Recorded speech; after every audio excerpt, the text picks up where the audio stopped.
이스라엘의 왕입니다.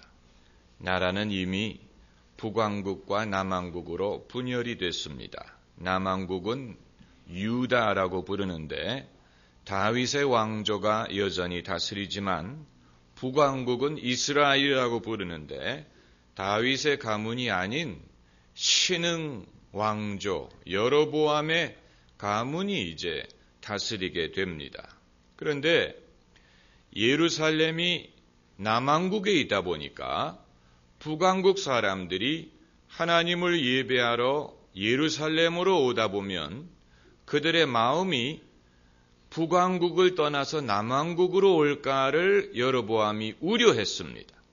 그래서 종교적인 의도가 아니고 정치적인 의도에서 비롯된 일인데 그가 자기 백성들이 남왕국으로 가는 것을 막기 위하여 베델과 또 다른 장소에다가 산당을 만들고 거기에 금송아지를 세워놓고 이것이 너희를 애굽에서 인도하여 낸 하나님이다 라고 백성들로 하여금 그 금송아지를 경배하도록 했습니다.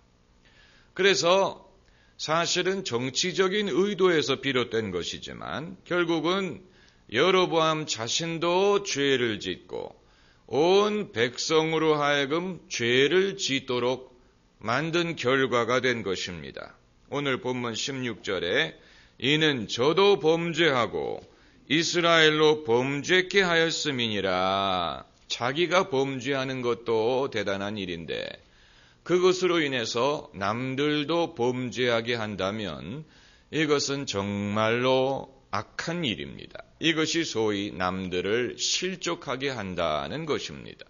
내가 실족할 수도 있지만 내 어떤 범죄, 나의 거짓, 나의 욕심으로 인해서 다른 사람들까지도 죄를 짓게 만든다면 그것은 남을 실족하게 만드는 것이 됩니다. 그런데 이제 우리가 이 성경에서 행간으로 읽어야 되는 것은 여로보암이 세운 것은 금송아지예요. 금송아지를 세우고 이것이 너희를 인도한 하나님이라고 불렀습니다. 그러나 오늘 본문을 보면은 여러 다른 우상이 이미 스며들었음을 알 수가 있습니다. 그래서 이 15절을 보면은 아세라 목상을 만들었다. 이런 말씀이 있는 것을 보면은 이것은 이제 여로보암이 원래 의도한 것이 아닌데 여러분 한번 사람이 빗나가기 시작하면 그것을 금지할 이유가 없습니다. 이미 빗나갔는데 이미 잘못된 길로 가기 시작했는데 이제 와서 선한 채 할 수가 없는 것입니다. 그러니까 한번 우상 숭배에 빠져들기 시작하니까 정신없이 거기에 빠져들기 시작하는데 이것은 본물과 같이 시험이 그들에게 임하였다는 것입니다. 우리가 우리의 마음을 지키고 우리의 정절을 지키고 신앙을 지키는 것이 얼마나 중요한가 하는 것을 여기서 볼 수 있습니다. 처음에 우리가 타협하는 것이 타협의 시험이 작은 데서 비롯되는 것처럼 보이지만 일단 그것을 넘겨주면 그 다음에는 그 다음의 시험을 우리가 부인할 명분을 찾지를 못합니다. 이미 넘어졌는데 이제 와서 다시 의로운 채 하는 것이 무슨 의미가 있다는 말이냐. 이런 이제 상황에 이르게 된다는 것입니다. 이 전쟁에서도요. 왜 고지라는 것이 중요하냐. 여러분 6.25 전쟁 때 백마고지든 이런 고지 전투 이야기 들어보셨지요? 여러분 궁금하게 생각하지 않았습니까? 왜 그 고지를 가지고 그렇게 그걸 사수하려고 애를 썼을까? 풀 한 폭이 나지 않는 산덩어리에 불과한데 거기에 금 은이 나는 것도 아니고 그걸 가지고 왜 사수하려고 애를 쓸까? 전쟁에는 하나의 전략적인 요충지를 놓쳐버리면 그 이후에 수십 킬로의 땅을 적에게 넘겨줘야 됩니다. 그렇기 때문에 이 전략적인 요충지가 중요한 것입니다.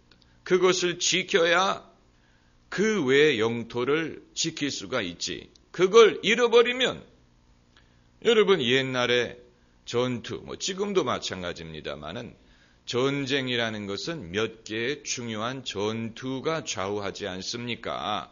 미국의 대통령 선거 이것도 아이오와 뉴햄프셔 이런 작은 주에서 이미 승패가 갈리는 것처럼 여기에서 지면 그야말로 파죽지세로 밀리는 것이고 여기에서 이기면 승산이 굳어지는 그런 면이 신앙에도 있습니다. 그러니까 이스라엘이 처음에는 정치적인 의도에서 어떤 처음부터 하나님을 반역하려는 그런 것이 아니고 정치적인 의도입니다. 다만 여로보암의 잘못은 왕권을 얻기 위해서는 하나님을 버릴 수가 있다는 그런 마음이에요. 내가 왕의 자리를 지키기 위해서는 이까지 신앙이야 조금 부인해도 되지 않을까.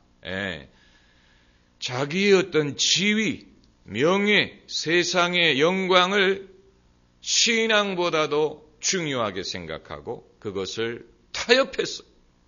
그랬더니 처음에는 작은 것을 양보한 줄로 알았는데 그게 아니고 본물이 터지기 시작하면서 우상이라는 것이 이제는 그야말로 떼거지처럼 이스라엘 땅에 들어오기 시작하는데 그것을 막을 방도가 없는 것입니다.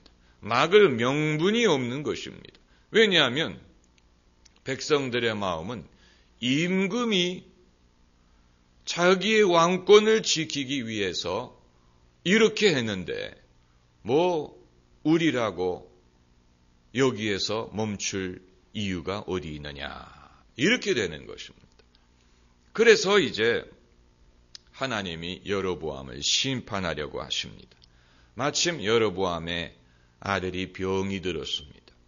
자식을 이길 부모가 없다고 지금까지는 여로보암이 하나님의 말씀을 들으려고 하지 않았습니다. 하나님에게 여쭤보려고 하지도 않았는데 자기 자식이 병이 드니까 이제는 마음이 급한 것입니다. 그래서 하나님의 선지자에게 가서 물어보려고 하는데 자기가 가야지요. 자기가 가야 되는데 자기가 안 가는 이유는 가면 하나님이 무슨 말씀을 하실지 빤하니까 그리고 자기가 회개해야 되니까 그게 싫어서 자기 아내를 보내고 그것도 자기 아내를 변장시켜서 다른 사람인 것처럼 해서 이제 아이야라는 선지자에게 보냅니다. 그러나 아이야는 눈은 보이지 않지만 이미 하나님에게 들어서 다 알고 있습니다. 그래서 여로보암의 아내가 들어오는 소리가 들리니까 여로보암의 처여 어서 들어오소서. 아마 간이 철렁 내려앉았을 것입니다. 여러분 여기까지 보면은 사람이 점쟁이를 찾아가는 것과 똑같습니다. 사람이 어떤 급한 일이 생겨서 마음이 답답하다, 뭔가 도움이 될 만한 말을 들었으면 좋겠다 해가지고 용한 사람을 찾아갑니다.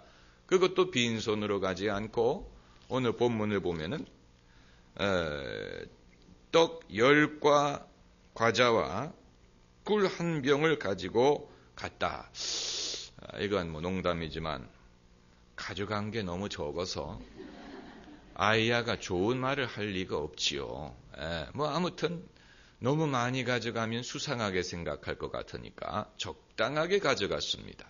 여기까지 보면은 예수 안 믿는 사람이 점쟁이를 찾아가는 것과 똑같습니다. 동기도 그렇고 방법도 그렇고 그렇습니다. 그러나 점쟁이와 하나님의 선지자의 차이점은 무엇이냐? 점쟁이는 기륭화복을 점칠 수는 있을지 몰라요. 그것도 우리가 확신할 수 없습니다. 그러나 점쟁이가 말하는 것은 기흉화복에 대한 것이 전부입니다. 그러나 하나님의 선지자는 하나님의 말씀을 대언합니다. 여기에는 엄청난 차이가 있습니다. 기흉화복을 말하는 것은 원인을 알지도 못하고 하나님의 뜻을 알지도 못하고 하나님의 섭리를 알지도 못하고 사람이 하나님에게 어떻게 하고 회개와 구원과 소망과 천국에 대한 것은 아예 말할 수도 없습니다. 그저 이 땅에서 사람이 사느냐 죽느냐 길하냐 흉하냐 이것을 말하는 것뿐이에요. 그러나 하나님의 선지자는 인간에게 주시는 하나님의 말씀을 대언하고 하나님의 뜻을 알리고 사람이 무엇을 회개하고 사람이 어떻게 구원을 얻을 수 있고 하나님이 어떻게 용서하실 수 있는지를 말하는 것이 큰 차이점입니다. 큰 차이점입니다. 그렇기 때문에 점쟁이를 찾아가는 사람은 뭔가 화를 복으로 바꾸기 위해서 무슨 굿을 한다든가 무슨 돈을 바친다든가 이렇게 할 수 있어. 무덤을 옮긴다든가 아버님 무덤을 옮긴다든가 이런 것을 할 수는 있을지 모르지만 거기에는 회개라든가 믿음이라든가 의를 행한다든가 하나님의 나라를 구한다든가 이런 것은 없습니다. 이런 것은 없어요. 야고보서에 하나님 앞에 하나님이 받으시는 이 베드로서인가요? 하나님이 받으시는 경건은 고아와 과부를 돌보고 자기를 지켜 세상에 물들지 아니하는 이것이니 아주 심플하지만 이런 것은 점쟁이가 결코 말해줄 수 없는 것입니다. 어느 점쟁이가 과부와 고아들을 돌보며 사시오. 자기를 지켜 세상에 물들지 않게 하시오. 그건 점쟁이가 말해주는 것이 아니에요. 여러분 이것을 우리가 알아야 됩니다. 그렇기 때문에 사람이 하나님의 말씀을 들으려 가는 동기는 똑같을 수 있습니다. 자기의 삶에 어떤 어려움이 있고 마음이 급하기 때문에 그럴 수 있습니다. 방법도 비슷할 수 있습니다. 빈손으로 가지 않고 뭐를 들고 간다든가.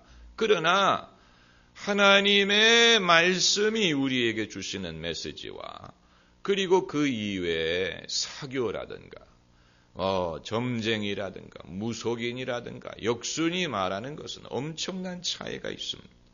그들의 범주는 이 세상에 한정되어 있습니다. 이 세상에 당장 먹고 사는 문제, 당장 잘 되느냐 못 되느냐 이런 것에 한정이 되어 있지만 하나님은 영혼에 대해서 말씀하시고 금세와 내세에 대한 약속의 말씀을 하시고 그리고 무엇보다도 하나님은 인격체이시기 때문에 우리를 인격적으로 만나주시고 하나님의 말씀은 우리가 이제 하나님에게 어떻게 해야 되느냐 하나님이 우리에 대해서 갖고 계신 당신의 생각을 전해주신다는 거예요.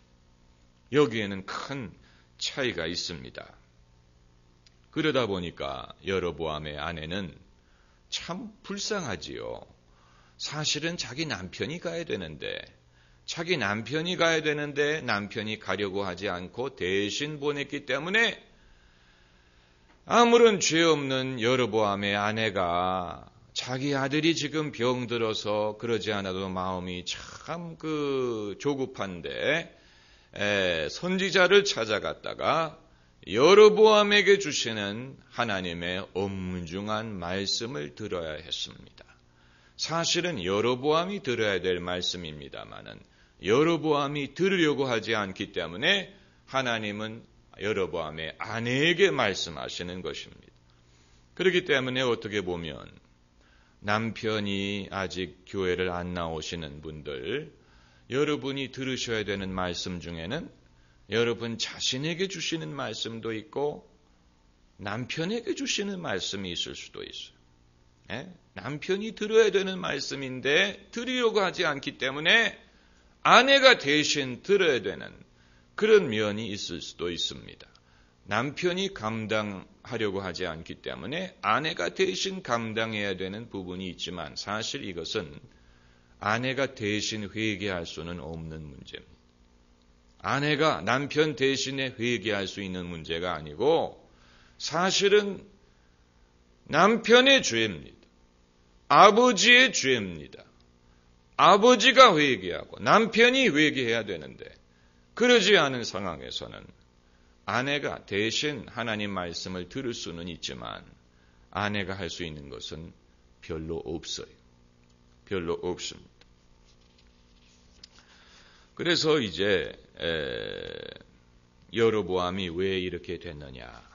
여로보암은 여러분 이제 우리가 열왕기상을 계속 읽다 보면은 열왕기 그 사무엘하 또 사무엘상에서는 사울 왕이든 다윗이든 솔로몬이든 그들이 처음에는 다 좋게 시작했습니다. 그들이 처음에는 충성했습니다. 약간의 차이는 있지만 그리고 그들이 서서히 퇴색되기 시작했습니다. 다윗의 경우에는 이제 죄를 하나를 지은 것이고 솔로몬은 나중에 엄청난 잘못을 했지만 처음에는 솔로몬도 지혜로운 임금이었고 그의 영광이 있었다는 것입니다. 그들이 퇴색하더라도 서서히 퇴색했습니다. 그런데 여로보암의 세대부터는 아예 급속도로 퇴색을 하는데 이제는 뭐 기다리고 주저하고 갈등하고 이런 거 없습니다. 이제는 급속도로 퇴색하고 타락하는데요. 그 속도가 빨라지는 것입니다. 그 영화 투 캅스를 보면은 안성기 씨와 박중훈 씨가 처음 출연한 영화에 이제 안성기 씨는 수십 년 관록이 붙은 형사고 박중훈 씨는 금방 경찰대학을 졸업한 엘리트 형사, 아주 정의감에 불타는 사람입니다. 그러나 안성기 씨는 이제 그동안에 경찰 형사를 하면서 적당히 퇴색했어요. 적당히 뇌물을 받을 줄도 알고 적당히 이제 세상이 어떻게 돌아가는지를 아는 사람인데 박중훈은 처음에는 그런 건 모르지요. 그런데 박중훈 씨한테 여자가 생기면 뭐가 필요합니까? 돈이 필요합니다. 그래가지고 박중훈이 이제 돈을 밝히기 시작하는데 아예 압수한 마약을 자기가 팔아서 돈을 챙기려고 한. 그러니까 안성기가 박중훈 씨한테 야, 나는 이렇게 되는데 30년 걸렸는데 너는 이제 새파랗게 젊은 녀석이 이렇게 하려고 하느냐. 이렇게 말하는 구절이 있습니다. 이 여로보암도 비슷하다는 것입니다. 여로보암. 그 이전에 솔로몬은 적어도 젊었을 때, 중년이었을 때는 하나님을 잘 섬기다가 이방인 아내들 때문에 그들을 배려하려고 하다 보니까 이스라엘에 산당을 세우게 됐는데 여로보암은 아예 임금 초기부터 자기의 나라를 지키기 위하여 마치 북한 주민들을 철저하게 외부로부터 차단해서 체제를 보존하려고 하는 것처럼 여로보암도 자기의 체제를 지키기 위하여 백성들을 외부로부터 차단하려고 하니까 아예 임금 정권 초기부터 우상을 세우는 것을 주저하지 않더라는 것입니다. 아마도 지금 이 시대와 과거 조상들의 시대를 도덕적으로 비교하면 아마 지금의 세대가 과거보다 더 부도덕하지도 않고 과거 사람들이 지금보다 더 도덕적이지도 않았을 것입니다. 우리가 몰라서 그렇지. 성경에도 나와 있지 않습니까? 창세기에 이미 세상은 몇 번 심판을 받았습니다. 노아의 홍수 때 한 번 심판받았고 또 소돔과 고모라가 심판을 당했는데 그때가 벌써 지금으로부터 수천 년 전의 일입니다. 오래전 그 당시에 문명이 아직 발전하기도 전에 사람들이 도대체 무슨 죄를 지었길래 하나님이 세상을 쓸어버려야 될 필요가 있었을까? 그러나 옛날에 사람들의 삶이 더 단순했다고 사람들이 더 바른 것은 아니었습니다. 그것을 우리가 알아야 됩니다. 반대로 지금 시대가 더 세속적이고 더 복잡해졌다고 해서 지금 사람들이 옛날보다도 더 악하냐? 그것도 아니에요.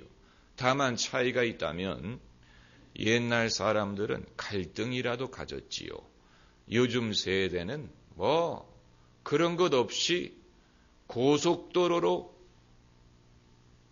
죄를 짓고 아예 급속하게 급행열차로 죄를 짓는다는 그런 차이가 있는 것입니다. 여로보암. 그래서 그럼 여로보암이 처음에 임금의 직분을 맡게 됐을 때는 그의 소감이 어땠을까? 그의 마음가짐이 어땠을까? 당연히 잘해보겠다라는 마음으로 시작했을 것입니다. 당연히 처음에는 잘해보겠다라고 생각을 했을 텐데 여러분 우리가 성경에서 발견하는 사실은 하나님이 주시는 직분을 받았으면 잘해야지 직분을 받아놓고 잘하지 않으면 차라리 안 받는 것만 못하다라는 것입니다. 직분을 아예 안 받았으면 괜찮습니다. 그러나 하나님의 직분을 받고 잘못하면 오히려 더 상황이 아주 어려워집니다. 더 받는 심판이 큽니다. 그런 예는 수도 없이 많습니다. 모세가 12명의 이 정탐꾼을 뽑아가지고 가나안 땅을 정탐하러 보냈을 때 그들도 자기 지파를 대표하는 사람들, 지도자입니다. 그 중에 갈렙과 여호수아가 있었습니다. 그러니까 나머지 10명도 갈렙과 여호수아처럼 그 지파에서 가장 뛰어난 엘리트 젊은이들을 뽑았을 것입니다. 그런데 그들이 그 직분을 맡은 것까지는 좋은데 그것을 10명은 잘못 감당해서 나중에는 그들이 다 죽어버렸어요. 그리고 이스라엘 그 가나안 땅에 들어가지 못하는 그런 결과가 났지 않았습니까? 여로보암도 마찬가지입니다. 그가 임금의 자리를 맡지 않았다면 이런 죄를 지지도 않았을 것이고 이런 형벌을 받지도 않았을 것입니다. 그러나 그가 이 직분을 받아놓고 죄를 지으니까 그만큼 심판이 크다. 그만큼 심판이 큽니다. 여러분, 우리는 이런 일에 있어서 준비되지 않고 욕심을 부려서는 안 됩니다. 준비되지 않은 상황에서 욕심을 부리는 생각은 세상에서 하는 것을 그대로 교회로 옮겨놓는 것과 같습니다.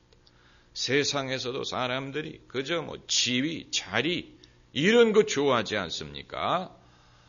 그런데 그런 마음을 그대로 교회로 옮겨놓으면 신앙이 뭔지도 모르고 십자가가 뭔지도 모르고 희생, 수고 이게 뭔지도 모르고 일단 직분을 받아놓고 그리고 보니까 그것을 감당할 만한 인격도 없고 능력도 없고 의지도 없는 상황에서는 직분을 받아놓고 사람이 실족을 하게 되면 거기에서 발생하는 위험은 자기에게 다가오는 그런 이 심판뿐만이 아니고 16절에 있는 것처럼 저도 범죄하고 이스라엘로 범죄케 하였음이니라. 이런 이제 위험을 발생하게 됩니다. 자기도 잘못하고 남들도 잘못하게 하는 그런 이제 문제가 발생을 하게 됩니다. 여기서 이제 우리가 한 가지 질문하는 것이 있습니다. 하나님이 모르셨나? 여로보암을 선택하실 때 모르고 선택하셨나? 여로보암이 이렇게 될 줄 몰랐나? 여러분 어떻게 생각하십니까? 하나님이 아셨을까요? 모르셨을까요? 그건 누가 압니까? 그건 몰라요. 그건 하나님의 소관이에요. It's not our business. 그건 하나님의 비즈니스. 그건 우리가 알 수 없어. 하나님이 무엇을 아셨는지, 무엇을 생각하셨는지, 하나님의 마음속에 어떤 뜻이 있었는지 알려주시지 않으면 우리는 알 도리가 없습니다. 아는 분은 성령밖에 없습니다. 성령은 깊은 것, 곧 하나님의 깊은 것이라도 통달하시나니 그러나 보여주지 않으면 우리가 알 수가 없습니다. 하나님이 아셨을 수도 있고 몰랐을 수도 있고 아셨더라도 알지만 하시는 데는 이유가 있습니다. 이런 질문은 뭐가 같으냐면은 아담과 하와가 범죄할 줄 모르셨습니까? 하는 질문과 똑같습니다. 그 질문은 하나만 합니다. 어쨌다는 것입니까? 아셨으면 어떻고 몰랐으면 어떻고 잘못은 사람이 해놓고 왜 하나님에게 화살을 돌립니까? 안 그래요? 잘못은 사람이 해놓고 왜 하나님이 알면서도 그렇게 했으니까 하나님 잘못이다. 그런 식으로 책임을 하나님에게 돌리는 것입니다. 왜 알면서 그렇게 하셨느냐? 야속하다. 하나님이 인간을 시험하셨느냐? 이런 식으로. 그러나 전부 다 잘못은 사람들이 해놓고 왜 하나님을 들먹입니까? 잘하든 잘못하든 사람이 책임이 있는 것이지. 사람이 책임이 있는 것이죠. 사람이 책임이 없다면 하나님은 사람을 심판할 수 없을 것입니다. 사람이 책임이 없다면 심판이라는 것은 무의미하지요. 그러나 사람이 사람을 심판하신다는 것은 사람에게는 자유의지가 있고 잘못 안 할 수도 있었다는 것을 보여줍니다. 아담과 하와가 타락하지 않았을 수도 있습니다. 인류의 역사가 완전히 달라질 수도 있었습니다. 인류의 역사는 다른 길로 갈 수도 있었습니다. 오늘날 우리가 우리의 미래를 우리 손에 쥐고 있다는 사실을 명심해야 됩니다. 내가 지금 잘하느냐 못하느냐, 내가 믿음으로 사느냐 그렇지 않느냐에 의해서 우리의 미래가 엄청나게 달라질 수 있습니다. 그렇다고 이제 인간의 운명이 사람에 의해 결정된다는 것은 아니지만 적어도 사람은 자기의 인생에 대해서 책임을 져야 된다는 것입니다. 자신의 인생에 대해서 책임을 져야 됩니다. 우리의 인생의 퀄리티, 질에 대해서도 우리에게 책임이 있습니다. 내가 얼마만큼 내 가정이든 결혼이든 내 자신의 어떤 행복이든 가정의 화목함이든 이런 것이 결국은 대부분이 우리에게 달려있다고 보면 됩니다. 우리에게 달려있다고 보면 됩니다. 그렇다면 사람들이 이런 것을 현명하게 결정하고 선택할 만한 능력이 부족한 게 문제입니다. 능력이 부족한 게 문제입니다. 요즘 사람들 얼마나 많은 것을 배웁니까? 부동산 투자에서부터 무슨 재테크에 대해서도 강의하지요. 또 이 대학 진학 설명회 같은 데 가서 정보를 수집하지요.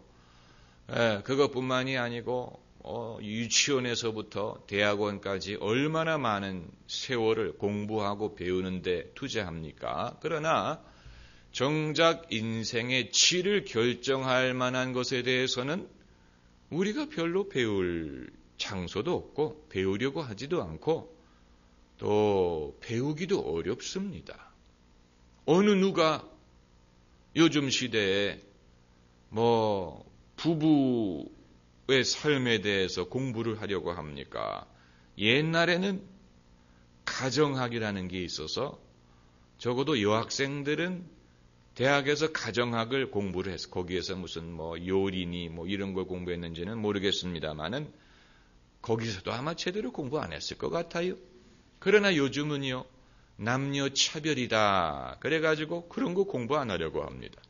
그러면 이제 사람이 결혼하고 가정을 꾸리고 자식을 키우고 시부모님 모시고 많은 아주 정말 중요한 일을 해야 되는데 경험도 없지요. 거기에 대해서 배운 것은 자기 부모님한테 본 것밖에 없지요. 뭐를 가지고 그것을 하려고 합니까?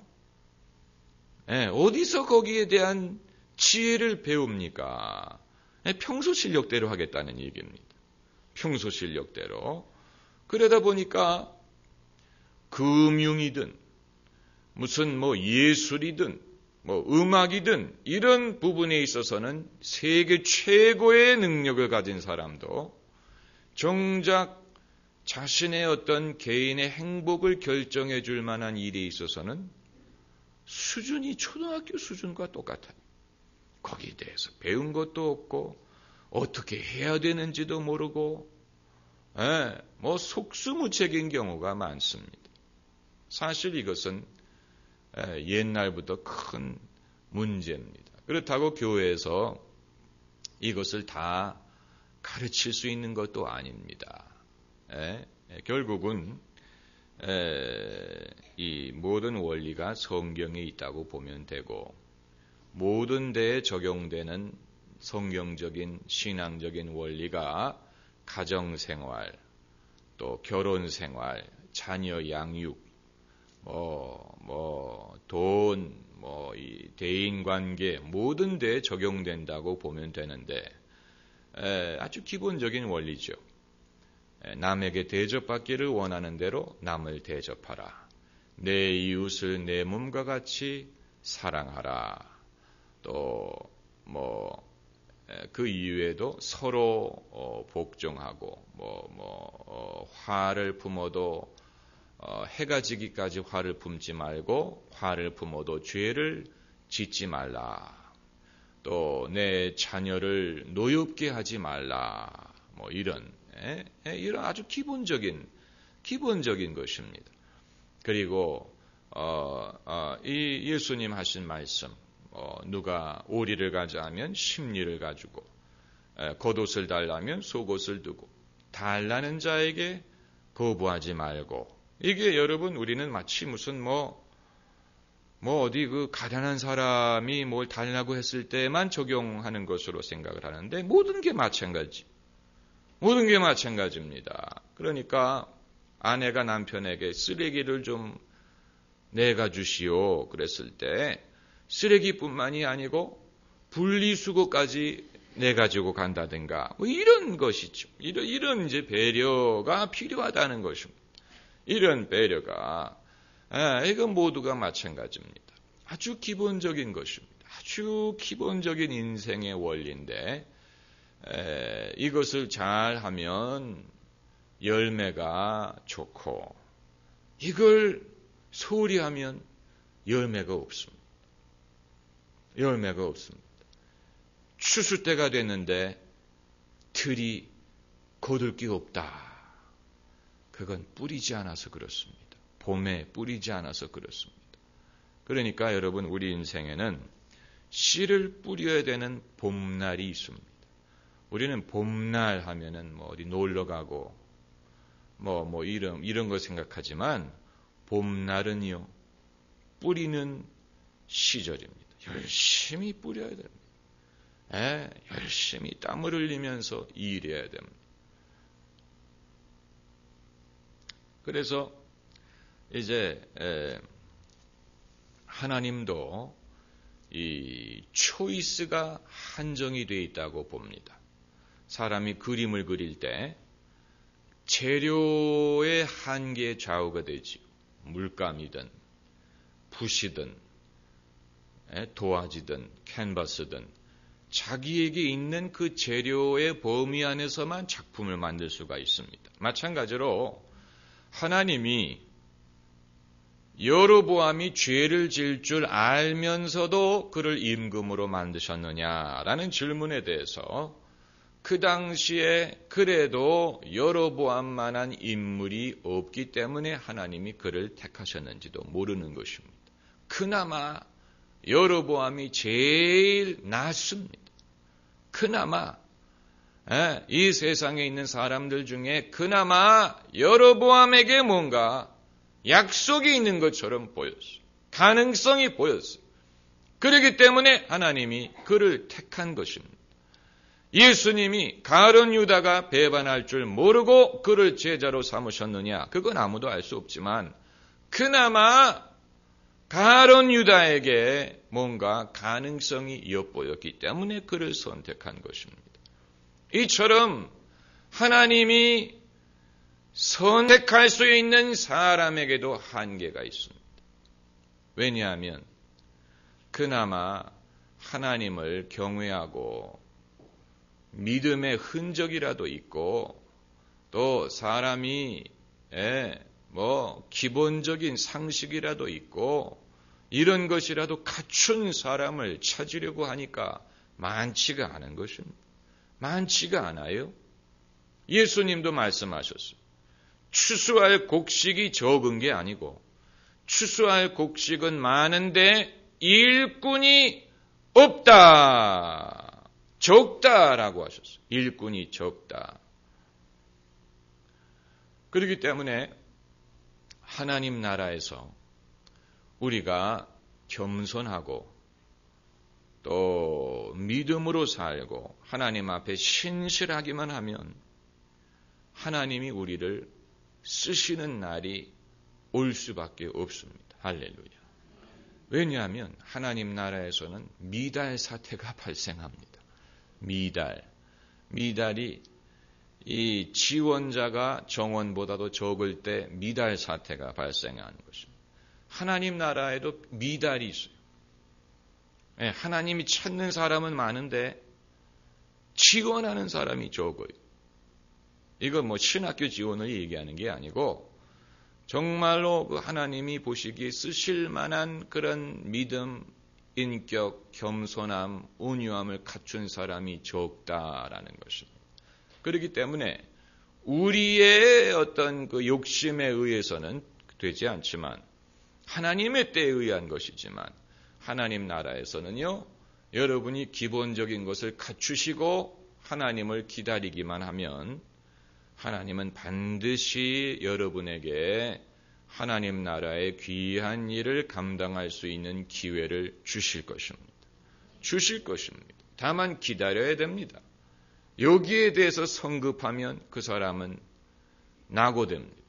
기다려야 됩니다. 저도 교인들을 이렇게 지켜보면서 일부러 기다리게 할 때도 있고 그리고 기다리는 것이 불가피할 때도 있습니다. 그런데 못 기다리는 사람들도 있습니다. 성급해서. 그러나 기다릴 줄 아는 것이 자격의 한 부분입니다. 아주 중요한 것입니다. 한번 따라해 보세요. 기다릴 줄 아는 것이 자격의 한 부분이다. 기다리지 못하는 사람 자격 없습니다. 기다릴 줄 알아야 됩니다. 모세도 기다리고 다윗도 기다리고 바울도 기다리고 다 하나님의 적절한 때가 올 때까지 기다려야 됩니다. 기다리지 못하는 것은 교만한 것입니다. 교만한 것입니다. 하나님은 교만을 제일 싫어하셔서 이런 얘기가 있어요. 하나님은 낮잠을 주무시더라도 교자만 나오면 깨신대. 교자만 나오면 깨신대. 하나님은 교만을 제일 싫어하십니다. 그렇기 때문에 여러분이 신실하고 하나님 앞에 온유하고 믿음을 잘 지키기만 하면 하나님이 여러분을 쓰시는 날이 반드시 옵니다. 다만 하나님이 여러분에게 기회를 주셨을 때는 잘 해야지 그 직분을 맡은 다음에 잘못하면 거기에는 변명의 여지가 없을 것입니다. 기도하십시다.